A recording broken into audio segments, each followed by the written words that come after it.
Hello everybody, welcome back to Dinner and a Show on the Road. I am Brian. Today we're going to do a review of the movie Crawl. Crawl was a little sleeper movie that came out over the summer. I think Paramount produced it. And if you were wanting a break from all of the superhero movies that have come out and have been getting all the headlines and stuff, then look no further than Crawl, which is a wonderful thriller, suspense movie. I wouldn't say it's a horror movie, but it does, of course, use horror elements. Just a bunch of gators just out to get you. And it takes place in Florida, the only place that you should have a movie with gators. And it's not, yeah, never mind. Except Australia, maybe Louisiana. Those are the two only places. But yeah, it stars the actor who was in. She was in Maze Runner. I think she plays the character Haley, and her dad David. I forget what he was in. So I mean, pretty much it's them. They're the two main people. I think the budget was like $15 million, so it was actually really he did a lot with this movie. Basically, the premise is Haley is a competitive swimmer. And her parents are divorced, not really happy about that, and I guess she thought she had some responsibility about it. Category 5 hurricane is coming into Florida, and it was thought that they were going to be okay, but it turns out, nope, it's heading right towards them, so she's trying to get out. She's trying to call her dad. Dad's not responding. She's freaking out, so she tries to see where he is, and what do you know, he's back at his old house trying to fix some stuff, and he is left unconscious, and she doesn't know what's going on, except that there's some bite marks on him, and turns out it's some gators in the crawl space. And yeah, and so it's a race against time for them to get out of the house before, one, the hurricane comes in and starts to flood them and drown, or just get eaten by the gators.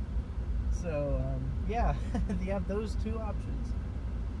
And boy, was this a fun movie. It was pretty much less than 90 minutes. That's pretty much all you need for this type of movie. The story is stupid simple. They kind of have predictable beats in the story, but you know, it's okay because it was a lot of fun and very entertaining. I liked the scares, or the jump scares, you know. Don't really care for them a whole lot, but in here they were actually not bad. And the actress for Haley was really good. Yeah, just the emotional range she had. I mean, sort of like nonchalant to apathetic towards her father, to, you know, being terrified of the gators and, you know, getting hurt by them a lot too. It's yeah, I mean, she does a really good job, and so does the dad. Yeah, so I mean, it was really cool in that sense. They were very simplistic in the sets. I mean, it's almost all based on, or in the house, you know, and mostly in the crawl space area.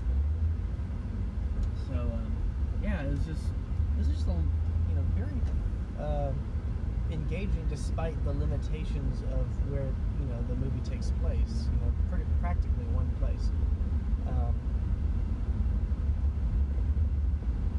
Music was minimal, I believe,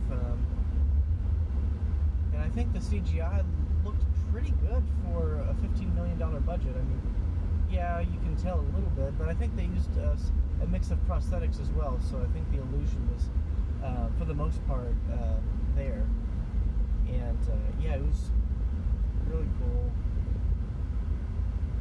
And yeah, I mean, sure, you have to suspend a little bit of disbelief. Like, there's no way a crawl space would have like a brick design where you can see through, you know, outside. They use that for some plot points, but you know, really, you don't. No crawl space would be like that.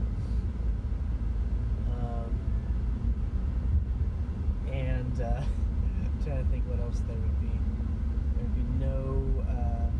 I'm sure. Yeah, the actress Haley would be totally dead. You know, the first bite she had, or her leg would be totally maimed, or so. I mean, it's in the trailer.